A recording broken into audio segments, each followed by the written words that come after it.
Pack your things and go, or quit right here. You'll understand what just walked out that door. This valve doesn't need 5 more days. It needs to be shut down now. Your father made me hide this for 14 years. The man you fired owns 12% of this company. Are you the lady who made my dad come home early? I came to apologize. I needed you to... Without this deal, Kestrel has no future. This meeting cannot continue without one of our largest shareholders. You didn't fire me for being wrong. Thanks for watching. Follow A Brighter Destiny for more powerful stories, and don't forget to subscribe. Gob, pack your things and go, or you can quit right here in front of everyone. Preston did not shout it. He said it the way a man says something he has already decided will end a career, flat and almost bored, and the open plan office on the 4th floor of Kestrel Systems went quiet in a way that had weight to it.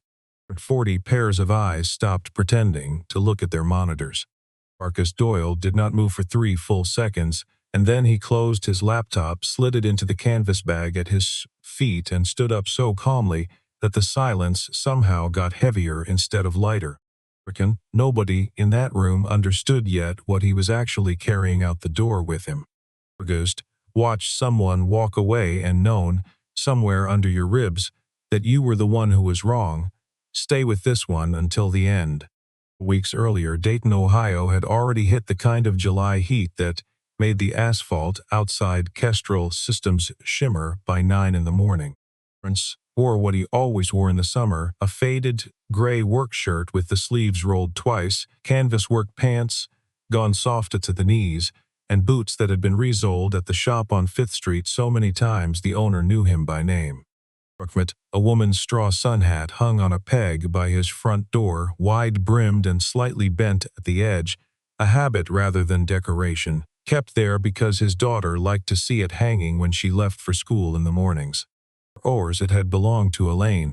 An oatmeal at 6:15, packed a lunch in the same faded blue lunchbox, checked the folder in his daughter's backpack for anything that needed signing, and drove 12 minutes to Kestrel Systems, where his badge read Senior Maintenance Technician, and nobody in 3 years had ever asked what that title used to mean. Nora was 8 years old, sharp in the particular way children get when they've learned early that people can disappear and never come back. Remember her mother, not really, only the smell of a certain lavender lotion and a photograph on the refrigerator that had gone soft and curled at one corner from 3 summers of steam. And told her more than she asked. She never asked much. Information. That was the arrangement they had built together, quiet and workable, the same way almost everything Marcus built tended to be quiet and workable. Told the same story. A pegboard in the garage with every tool traced in outline, a calendar on the kitchen wall with Nora's swim lessons circled in green marker and nothing else on it. But the hard way that a life could run on very little if a person was willing to do the same small things at the same small hours every single day without stopping to ask whether that was enough. At Kestrel Systems, the arrangement was different, and it was coming apart at exactly the wrong speed. Brigham Hale had inherited the company 9 months earlier, after her father Walter Hale collapsed to his own desk on a Tuesday afternoon in October and never opened his eyes again. She had spent 9 months in rooms full of men who had known her father for 20 years longer than they had known her, nodding at things she was quietly expected to already understand, learning to read a balance sheet the way other people learn a second language at 40. One night, alone, an acquisition offer landed on her desk from Ashford Meridian Capital, wanting Kestrel's entire control systems division, and the offer came stapled to a deadline. Integration of the plant's safety architecture within 11 days, tested, signed, and verified before the buyer's inspection team flew in from Charlotte. 11 had followed Vivian into 4 straight nights of sleep that never quite arrived. Members had already suggested, gently, in the particular language people use when they mean something considerably less gentle, that perhaps the company needed someone with more experience steering a transaction this size. Rhonda smiled through both conversations and gone home afterward and sat in her car in the driveway for almost 10 before going inside, not crying, just sitting, listening to the engine tick as it cooled in the summer dark. Grown up, watching her father run this company on instinct, run this stubbornness in roughly equal measure. For she had assumed, wrongly, that some version of that instinct would simply arrive the day the title did. Not arrived yet, and she was beginning to suspect it never worked that way at all. Preston Cobb, Kestrel's chief operating officers, had built the accelerated timeline himself. Vivian threw it in a glass conference room overlooking the river, tapping a laser pointer against slides that promised growth, efficiency, a future the company could not otherwise afford. Her father for 22 years. He said her name the way people say the names of children they used to babysit, familiar and faintly condescending, and Vivian let pass because it was easier than fighting a tone nobody else in the room seemed to notice. But on any slide was the clause buried in his own contract, the one that activated a payout and a seat on Ashford Meridian's executive board the exact day the deal closed on schedule. From Hoffen, he had negotiated it 8 months earlier quietly through a lawyer who did not share an office with Kestrel's own counsel. Chris had read the migration plan twice before he said a word about it. Walked into Preston's office unannounced and told him, without raising his voice, that 11 days was not enough time to properly test a safety interlock system controlling the pressure valves for the entire East Wing. Preston told him the schedule was not up for discussion. Burke said it would be, eventually, one way or another, and left before the conversation turned into something neither of them could take back. For the first time, Vivian really looked at him, not the uniform, not the badge clipped crooked to his shirt pocket, but the man underneath it, standing in a doorway, refusing to be moved by a title that outranked his own by 3 floors. She did not know yet what that refusal was going to cost either of them. Preston about it him afterward, mildly, in the elevator.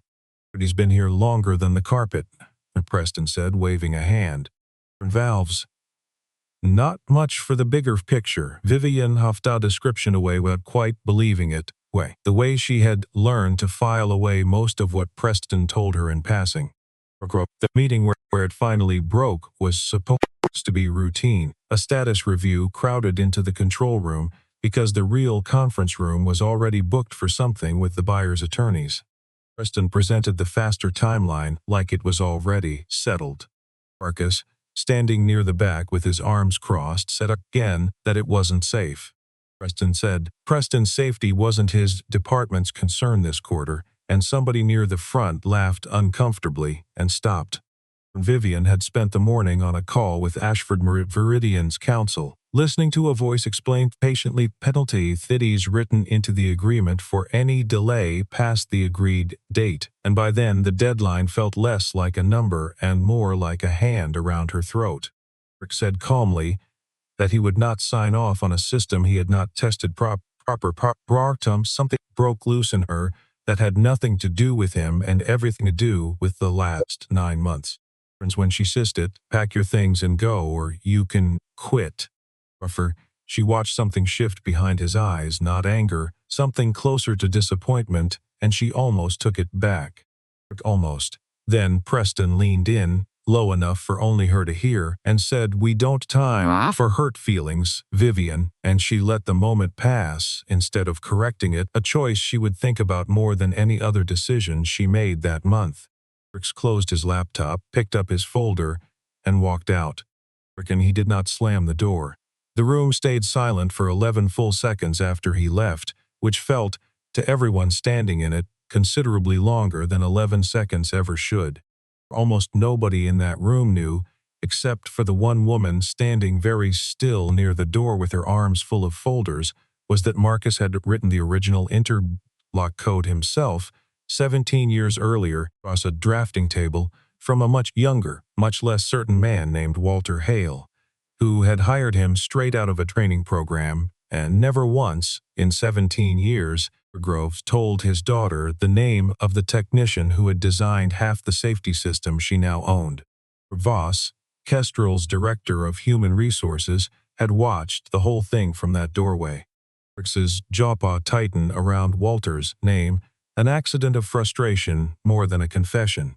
Rickman Stackwem, I built that with your father back when this building still had a coal furnace in the basement, he said, and looked immediately like he wished he hadn't. But he didn't need to. Walter Hale had been dead 9 months, and hearing his name spoken with that kind of familiarity in that room hit Vivian somewhere she hadn't guarded. Renata set the folders down very carefully on the nearest desk, the way a person sets something down when their hands have started shaking and they don't want anyone to notice. For the document, sitting in a locked drawer in her office, 14 years old, with Walter's signature on it and a confidentiality clause wrapped tighter around it than anything else in the building.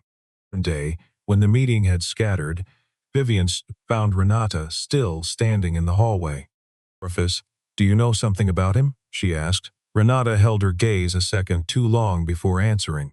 "No, he's not who Preston thinks he is," she said, and excused herself before Vivian could ask what that meant. "Come, stay with me here, because the next part is the reason this story ends the way it does." 3 floors above Preston's office in its Riverview, Preston closed his own door and made a call that would never appear on any Kestrel phone log. Meridian's lead negotiator answered on the second ring. Preston confirmed the 11-day timeline was still holding, confirmed his own board seat was still contingent on it, and hung up before either man said anything that could later be read back to him in a deposition neither one of them yet imagined would exist. For Domering, he never mentioned Marcus Doyle by name. He had already decided the man was a problem he would solve himself, without needing anyone's permission, least of all Vivian's. This morning, a memo landed in Marcus's inbox, signed by Preston, cutting the testing window down to 5 days and rerouting all safety sign-offs through Preston's office directly instead of the standard chain that had existed since before either of them worked there. Marcus read it twice at his kitchen table while Nora ate cereal across from him, swinging her feet under the chair because they still didn't quite reach the floor, humming something from a cartoon he didn't recognize. Or brought Kestrel home, if he could help it. Replied to the memo with 4 words. Testing continues as scheduled. No one. He knew, the moment he sent it, that this was the kind of small refusal that eventually stops being small. And found the exchange forwarded into her inbox by Preston with a note attached. For Cobb, this is the insubordination I mentioned. She read the 4 words 3 times. It didn't read like insubordination to her. They read like a man standing exactly where Tiwitsa Demfritz would stand. Combs walked down to the control room to talk to him directly. Richter, in Gardot, got as far as the elevator before Preston caught her in the hallway with 2 board members already talking about quarterly projections, and the moment closed over like water closing over a stone. Stayed late, running diagnostics nobody had asked for, checking valve responses against 10-year-old baseline data because the new schedule wouldn't allow for a second look, and he intended to give it one anyway, alone, on his own time, the plant floor lights as dim to half and the hum of the machines the only company he had. When was up, Vivian stayed late too, staring at a spreadsheet Preston had built to justify the accelerated timeline, and finding for the first time a column of numbers that didn't add up the way they should have. What sheets looking at. She only knew it made her uneasy in a way the deadline itself never had. School held a Friday assembly that week. Construction paper decorations taped along the gym walls, risers creaking under 20 pairs of restless summer sandals. Marcus near the back in shorts and a plain cotton shirt, phone silenced, watching his daughter mouth the words to a song about kindness she'd been practicing in the shower for a month, off-key and completely unbothered by it. Afterward, she handed him a crap drawing of their house with 3 stick figures standing in front of it. One of them, in a sundress, Nora explained very seriously, was her mother, even though she'd never once seen her wear one, only imagined it from the photograph on the refrigerator. Chris folded it carefully into his shirt pocket. He waited until she'd fallen asleep in the back seat, streetlights sliding across her face in slow orange bands, and let himself feel the whole week for about 90 seconds. Before he put it away again, folded small enough to carry without anyone noticing the weight. On Tuesday, running an unauthorized pressure test at the east wing panel, Marcus found a fault in the secondary shutoff valve that the accelerated schedule would have missed entirely. A line stress fracture in a housing seal, the kind of flaw that sits quietly for months until it isn't small anymore. Mated it, photographed it from 3 angles, and sent the report through the standard safety channel instead of Preston's office, exactly as the old protocol required, and exactly as the new memo forbade. Marcus received a copy because the old protocol still copied her by default, and nobody had thought to change that yet. She read it, standing in her kitchen at 11 at night, coffee gone cold beside her laptop, and understood finally what the 4 words had meant. Her company defines her profile. He had been protecting something she hadn't known was at risk. Report Preston heard about the fault report before Vivian had finished her coffee the next morning. A stunt over breakfast with 2 board members painted Marcus as a disgruntled technician settling old scores on the company's dime. When Vivian reached the office, the story had already taken a shape she hadn't chosen and couldn't easily unmake. She pulled Marcus into a private meeting that afternoon, the 2 of them alone for the first time since the control room. If the fault was real, he said yes. If it could wait 5 more days, he said no, not safely. She asked why he hadn't just done what she'd told him to do. He looked at her for a long moment before answering. Tidbecun, you'd have had to live with what happened if I did, he said, and I don't think you'd have forgiven either of us for it. But that sentence was warm. It wasn't meant to be. It stayed with her longer than anything Preston had said in 9 months of board meetings. Preston moved faster than either of them expected. By Thursday, a written violation notice sat on Vivian's desk, alleging Marcus had deliberately delayed a shipment verification the week before, costing the company an amount large enough to trigger automatic termination under company policy. Precise, the dates exact. Everything arranged to look unimpeachable. Someone understood exactly how much scrutiny a document needed to survive, and gave it precisely that much and no more. Caught it. She almost noticed that the delay in question had happened on a day Marcus's own time-stamped safety report placed him somewhere else entirely, running the diagnostic Preston himself had originally requested before the schedule changed. A meeting was in 20 minutes, and Preston was already standing in her doorway, telling her that any hesitation now would read as weakness to a buyer already nervous about the deal. Actions. She signed the termination that afternoon, pen moving faster than her better judgment, and did not let herself look directly at what she was doing, the way a person avoids looking straight at something too bright. Word had traveled through the building before Marcus's own supervisor even called him upstairs. He listened to the explanation without interrupting, collected the folder he'd carried all week, Nora's drawing still tucked inside it, and walked out through the same doors he'd walked through 2 weeks earlier. Nobody expected him back, and the silence that followed him out was heavier than the first had been. Watched from the glass office above and said nothing to stop him. From herself, the process had simply run its course. Believe it, she did not entirely believe it, and she stood at that window longer than the moment required, watching the Tarkin until his truck pulled out and disappeared past the gate.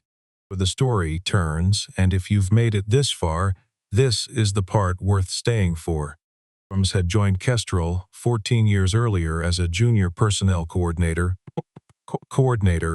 hired by Walter Hale himself in an interview that lasted 11 minutes and consisted mostly of him asking whether she could keep a secret without ever needing to know why.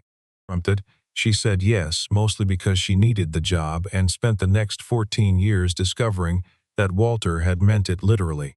When he handed her that first month was meant to sit in a locked drawer indefinitely, unopened, unmentioned. Depends on the competence, her phone rang. The number belonged to a law firm in Cincinnati she recognized instantly because she had spoken to them exactly once, 14 years earlier, when Walter had them draw up a trust document she'd been asked to safeguard and never mention again for as long as she worked there. Recaptured, the Ancestral's merger due diligence required full disclosure of any shareholder holding more than 10% of company equity, and that Ashford Meridian's own legal team, combing through corporate records nobody at Kestrel had thought to check first, had just triggered that requirement. Sarah sat very still after she hung up, phone still warm in her hand. And confidentiality clause she'd guarded for 14 years contained, buried in its final paragraph, a single exception. Automatically, the moment a material corporate transaction required disclosure of the trust's beneficiary. That moment had already arrived 2 days too late for the man it concerned most. From Harford's, in the morning she asked Vivian for 15 minutes, closed the office door, and set a folder on the desk that had been locked away since before Vivian finished college. Inside, Vivian found her father's signature, a trust agreement dated the year she'd graduated, and a name she had just watched walk out of the building the day before. Holds 12% of Kestrel Systems, Renata said, keeping her voice level with visible effort. Father set it up himself 14 years ago. He never told anyone, including Marcus, until the trust matured on its own schedule. Last spring, nobody was supposed to know until it did. Sovereigntomics. Vivian read the document twice. She seemed to read everything important lately, as though a second pass might soften what the first had already made true. Father had trusted this man with a piece of the company he'd built from a single machine shop on the west side of the city, back when the whole operation fit in a building a quarter this size. But told her, and she had signed this man's termination less than 24 hours earlier over a report she hadn't had time to properly question. She asked why he hadn't told her himself that day in the control room when he mentioned her father's name. Renata shook her head slowly. He wasn't protecting the shares, she said. I don't think he even thinks about them honestly. He was protecting the interlock system. Time check tight. That's the only thing he ever raised voice about in 17 years, and even then he didn't really raise it. Drove to the address Renata gave her that same evening. A modest house on a quiet street, a straw sun hat visible through a window by the front door, porch light already on though the sun hadn't fully set. But Marcus reached the hallway, unbothered by strangers, informing Vivian with total confidence that her father was in the kitchen and dinner was almost ready if she wanted to stay, as though this were the most ordinary offer in the world. Marcus appeared behind his daughter, a moment later, wiping his hands on a dish towel, and the easy warmth in his face flattened slightly when he recognized who was standing on his porch. Rickadalt apologized before he could say anything, plainer than she'd planned, and code crudge, no version of events that made her look better than she'd actually been. About the trust, about her father, about the fault report that should have cleared him and hadn't, because nobody had given it the 20 minutes it needed. Brooks listened without interrupting, arms crossed loosely, not defensive so much as tired. 12%, he said finally. I never asked for it, and I'm not going to start using it now, just because it's convenient.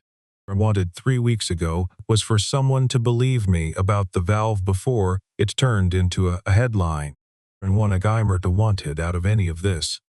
Then she told him about the board vote, 2 days out, and what it would mean if it passed before he could exercise any standing as a shareholder. Tough for a while, he caught her jaw working the way it had in the control room. Then he asked if she'd bring him the full interlock test data, not the summary. She said yes before she'd finished thinking it through, and meant it more than she'd meant most things she'd said in that office in the past 9 months. When he left, Miss Nora reappeared, freshly washed, hair damp at the temples, and asked if Vivian liked spaghetti, because that was what they were having, and there was plenty. Harvey, and said she did, and meant it, and stayed 4 minutes longer than she'd planned, standing in a kitchen that smelled garlic and tomato sauce, watching Marcus correct his daughter's grip on the pasta spoon without once looking away from the conversation he was still having over her head. And Thomas agrees that Thais Harf's orchestral systems had not been the largest thing in the room. Convened Thursday morning, 12 members around a table Preston had chosen for its view of the river, sunlight cutting flat across polished wood. And opened with confidence, citing the buyer's schedule, the momentum already built, the risk of losing the deal entirely if Kestrel looked unable to make decisions under pressure. Chris walked in 7 minutes after the meeting began, Vivian beside him, Renata trailing with a folder of her own, 3 sets of footsteps that silenced the room. Faster than anything, Preston had said in the previous 7 minutes combined. Preston's expression didn't change immediately. It changed when Vivian introduced Marcus not as a former employee, but as a shareholders entitled, under the very trust agreement Ashford Meridian's own legal team had triggered, to a voice in any vote involving an asset transfer of this size. It's laid out the fault report, the timestamp diagnostic, the termination notice built on numbers that didn't match his own documented location that day, setting each document down in the order that made the contradiction impossible to miss, and confirmed the trust's authenticity and the date it matured. Produced the spreadsheet she'd found weeks earlier, now prints refer against an Ashford Meridian executive offer letter Renata had found buried in the same discovery documents that had surfaced the trust, a letter with Preston's name on it and a start date contingent on deal closure written in language nobody could later claim was ambiguous. Where 3 names came forward that nobody at that table expected to hear. A supervisor named Otis Reyes, who had transferred out of Kestrel 2 years earlier, sent a signed statement describing how Preston had pressured him to falsify a similar safety timeline back in 2022, and how he'd quietly resigned rather than sign it.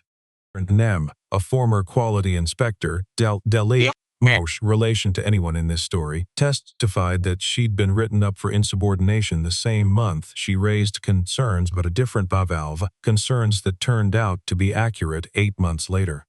Engineer, still working at Kestrel, Sam Farrow, stood up in that boardroom handshaking and said that he'd stayed quiet about a wiring discrepancy for 6 months because he'd watched what happened to people who didn't stay quiet.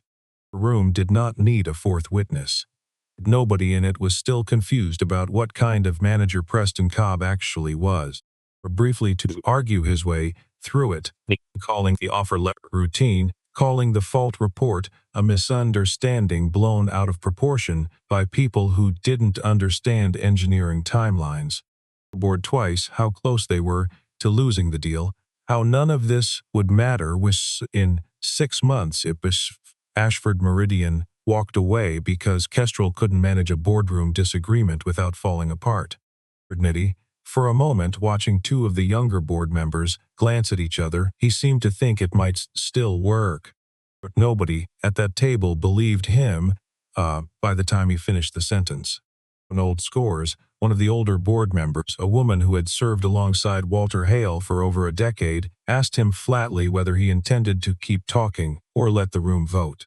Our board voted 9-3 to suspend him pending a full review, and 2 security staff walked him out through the same doors Marcus had walked through twice already, and turned back long enough to tell Vivian into the she'd regret choosing a maintenance technician over the deal that would have saved the company's future, his voice carrying down the hallway after the door had already started to close. We answered him. The door closed the rest of the way on its own weight, and the room exhaled all at once, the way a room does after holding something too long. Erna followed, moved slower than the 3 before them, in the particular way recovery always does, once the adrenaline has nowhere left to go. Preston's severance and departure were handled through legal channels, quiet and final, the kind of ending that mattered enormously to the people inside it and barely registered anywhere else. Meridian's legal team quietly opened its own internal review after Sam Farrow's statement reached a regulator neither Preston nor Vivian had thought to worry about, and within 4 months, Preston Cobb was facing a civil suit from 2 former employees and had lost the board seat he'd traded everything for. He never once said he'd been wrong. He told a local business reporter on the record that he had simply been enforcing standards nobody else had the discipline to enforce. From whom, he was still saying some version of that sentence a year later to smaller and smaller rooms to people who had stopped listening. The Meridian deal itself was renegotiated on a longer, safer timeline, 31 days instead of 11. The interlock system tested properly this time, set without a single shortcut, exactly the way Marcus had said it needed to be from the very first meeting. For him, his position back within the week, not the one he'd left, but a new one. Director of Systems Integrity, with a salary and an office that finally matched what he'd actually been doing under a smaller title for longer than anyone at Kestrel had bothered to ask about. Accepted on one condition: Nora's school pickup stayed non-negotiable, 3:15 every single day, no exceptions for board meetings or buyer visits or anything else the job might eventually ask of him.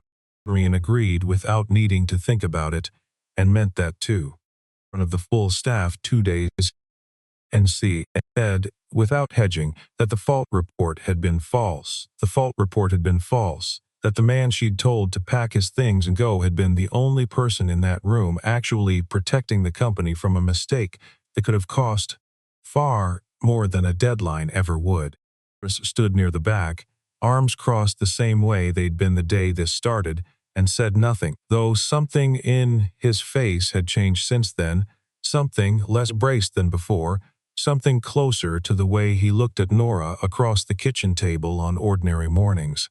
For Greifnans, months passed the way they do when nobody is watching for the exact moment things shift. Wix and Vivian found themselves in the same rooms, technical reviews mostly, occasionally a lunch neither of them had planned that stretched longer than either expected, conversations that wandered away from valves and schedules into territory neither of them named out loud, and started asking, casually, whether Vivian would be at dinner on Fridays, and Marcus stopped correcting her when she did, stopped pretending the question needed correcting at all, and watched it happen, from her office down the hall, satisfied in a way that had nothing to do with corporate compliance, and told no one, the way she'd kept quiet about things for 14 years already and had gotten rather good at it.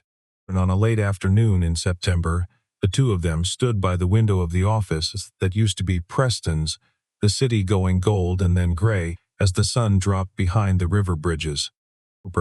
Vivian didn't say anything about the 12% or the trust, or her father, who would have liked this particular view, though maybe not quite as the two people standing in front of it now seemed to, and had been looking for this. And if there is one thing this story is actually about, the valves and the boardrooms and the trust documents, it's this. Gores, respect is not a courtesy you extend to people once you learn what they're worth on paper. It's something you owe them before you know anything about them at all, because purpose folding laundry in a small kitchen or driving a daughter to swim practice alone every summer of her life is carrying a whole world you cannot see from a glass office on the 4th floor. And women who look the most ordinary are very often the ones holding everything together. This story meant something to you, if I reminded you of someone in your own life who never got the credit they deserved, tell us in the comments where you're watching from tonight. But subscribe if you want more stories like this one and share it with someone who needs to hear it. Work of fiction, inspired by real patterns of human behavior, and any resemblance to real people or events is coincidental. And this story is a work of fiction created for entertainment and educational purposes only. Characters, names, businesses, and events depicted are entirely fictional and do not represent any real person, living or dead, or any actual establishment. Resemblance to real persons, organizations, or events is purely coincidental and is intended to explore themes of human dignity, workplace ethics, and social justice through narrative storytelling. Boardroom does not make factual claims about any individual, company, or institution.